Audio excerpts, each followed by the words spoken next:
Hey everyone, and welcome back for another deep dive. Today, we're going someplace pretty incredible. We're going to be talking about China's artificial sun. If you're interested in clean energy and how we might combat climate change, well, this is for you. This is your shortcut to understanding what is a really complex field. We've got a ton of sources, scientific articles, news reports, even some background from Wikipedia. And it's all about China's advancements in nuclear fusion. So, yeah, buckle up. I think the name artificial sun really grabs your attention. And while it's not literally a mini star we made in a lab, the reality is still pretty amazing. Okay, so if it's not a miniature star, what is it? What is this artificial sun? So China's artificial sun is a nuclear fusion reactor called HL-2M. It's located in Chengdu. And more specifically, it's a type of reactor called a tokamak. Basically, imagine a donut-shaped chamber. This shape is really important because it lets scientists use these really powerful magnetic fields to contain something called plasma. Now, this isn't the plasma you find in your blood. This is superheated matter where atoms are stripped of their electrons. It creates this electrically charged gas. Okay, wait, hold on. You said superheated matter. How hot are we talking here? I read somewhere that it gets hotter than the core of the sun, 150 million degrees Celsius. Is that even possible? It is, and that incredible heat is essential for nuclear fusion to happen. What we're talking about here is recreating the process that powers the sun, but here on Earth. Fusion basically involves smashing together lighter atoms, specifically isotopes of hydrogen. They form heavier ones, like helium. And this releases a massive amount of energy. The reason we need those specific isotopes of hydrogen, deuterium, and tritium is because of their structure. Makes them ideal for fusion. Okay, so just so we're clear, this is different from the nuclear power we have today, right? Exactly. Current nuclear power plants use fission, which splits heavy atoms apart. But fusion fuses light atoms together. And there is a reason why it's considered the holy grail of energy. First, the fuel, those hydrogen isotopes, are super abundant. I mean, we can get them from water, so that's a near limitless supply. Second, it produces very little waste. And unlike the waste from fission, it doesn't stay radioactive for long periods. And finally, and this is a big one, fusion doesn't produce any greenhouse gases. Wow. Okay, that sounds amazing. Clean, abundant energy. So why aren't we all running on fusion power already? Well, unfortunately, it's not that simple. One of the biggest challenges we have is maintaining that incredibly hot plasma, keeping it stable long enough to generate more energy than we actually put in. We're trying to mimic conditions of the sun here on Earth, which, as you can imagine, is difficult. Right, of course. So back to China's artificial sun. I read that their HL-2M reactor was able to hold plasma for 17 minutes at 70 million degrees Celsius. Yeah. 17 minutes, that's got to be a world record. What makes that length of time so important? You're right, it is a record. It actually shattered previous records held by France and South Korea. And the reason that extended duration is key is because the longer we can hold that stable plasma, the closer we get to harnessing fusion power as a practical source of energy. Think of it like a fire. You need to keep it burning long enough to actually make use of it. Right, yeah, that makes sense. So this is still experimental, but it sounds like a big step. But China isn't doing this all alone, right? Didn't they partner with a bunch of other countries on something called ITER?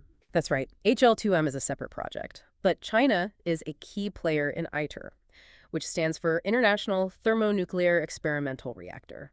It's a massive collaboration between 35 countries, including the US, Russia, India, and the EU, to build the world's largest tokamak reactor. And it's going to be in France. The goal of ITER is to demonstrate that fusion power is actually feasible on a commercial scale. And China's success with HL2M means they're bringing some serious knowledge to the table. It's really interesting to see how advancements at the national level can contribute to this global effort. Yeah, absolutely. It kind of sounds like a superhero team up to save the planet. But all this cutting-edge technology can't be cheap. I read somewhere that the whole thing could cost over $1 trillion. You're right about that. The projected cost of EAST, China's experimental fusion reactor, is over $1 trillion. $1 trillion. So is it really worth it? Well, that's a great question, and it's one we're going to get into next. It's certainly a huge number. But I think when we ask if it's worth it, we need to think beyond just the initial price tag. What's the potential return?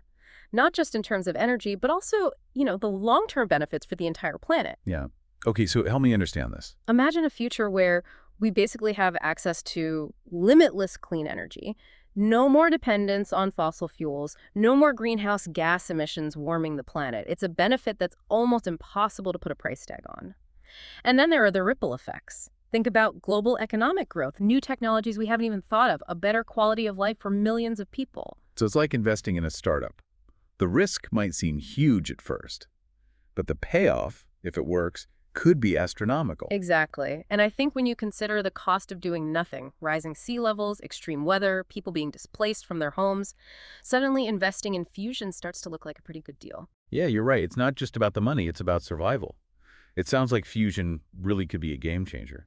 But even if we solve that plasma stability problem, what other hurdles are there? Oh, there are a lot. Fusion is really complex. For example, we need to develop materials that can withstand the insane heat and pressure inside the reactor.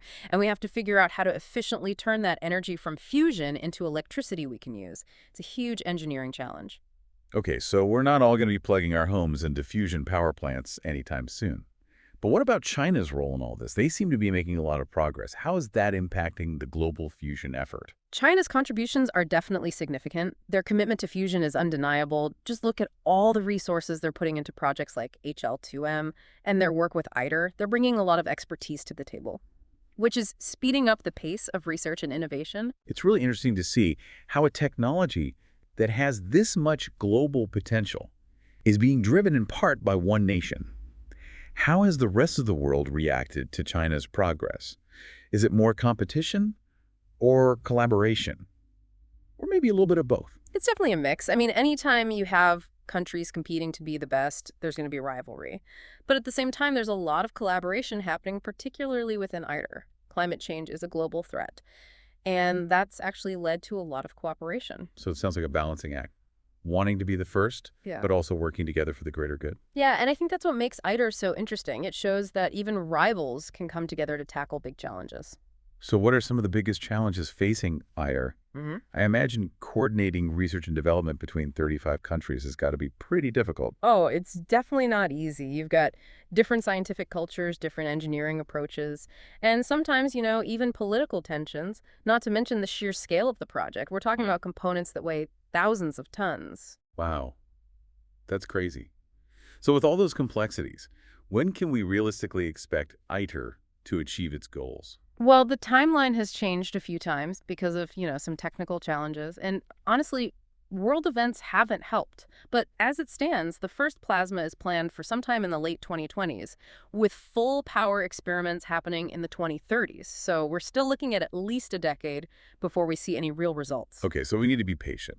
But in the meantime, are there any other interesting developments happening in fusion research? Oh, absolutely. There's a lot going on. Apart from Tokamak, scientists are exploring other approaches like inertial confinement fusion and magnetic mirror fusion. And then there's the progress we're seeing in material science and supercomputing, both of which are critical to making fusion power a reality. This is so fascinating. It really feels like we're on the verge of a whole new era. But I imagine with any technology this powerful, there are ethical considerations too, right? Absolutely. Just because we can potentially do something doesn't mean we should, at least not without thinking it through very carefully. And that's something we're going to discuss in the next part of our deep dive. So we talked about the potential of fusion energy, the science behind China's artificial sun, and the global effort to make it a reality.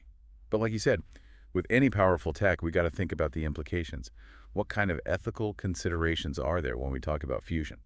Well, one thing that people bring up a lot is the potential for, unintended consequences. I mean, fusion reactions themselves are clean, but building and running these massive power plants could still have an impact on the environment. We need to think about mining materials, dealing with the waste produced, and just making sure the whole process is sustainable. Yeah, that's a good point. Even with clean energy, we can't assume everything will be perfect. So Yeah. are there any other concerns that people have?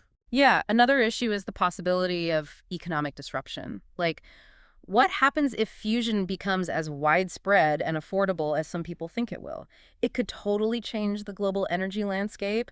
It could put people out of work in traditional energy sectors like oil and gas, and we have to figure out how to manage that transition fairly. Yeah, it sounds like we need to be ready for some big changes.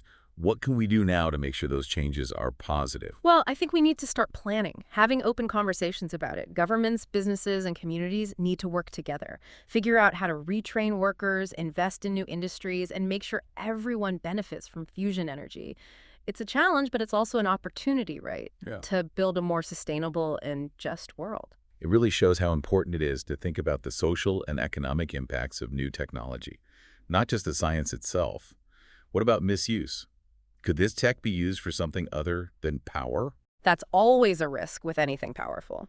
And fusion is no different. I mean, fusion reactors aren't nuclear weapons, but the science behind them could potentially be misused. That's why things like global collaboration and safeguards are so important. We need to make sure that this power is used for good. It's definitely a reminder that progress comes with responsibility. So as we wrap up this deep dive into China's artificial sun, what's your main takeaway? That's a good question. For me, it's a story about hope, caution, and human ingenuity. Fusion energy gives us a chance to solve some of the biggest problems we face, but it's not a magic solution, and we have to be realistic about it. We need to think about the risks, plan for the future, and make sure everyone benefits. I think that's a perfect way to put it. This has been an amazing journey exploring the world of fusion. Hopefully it sparked your curiosity too. What were some of the things that stood out to you during this deep dive? What questions are you still thinking about? We encourage you to do your own research, maybe check out the sources we used, and keep asking those questions. Thanks for joining us on this deep dive into China's artificial sun. We'll catch you next time.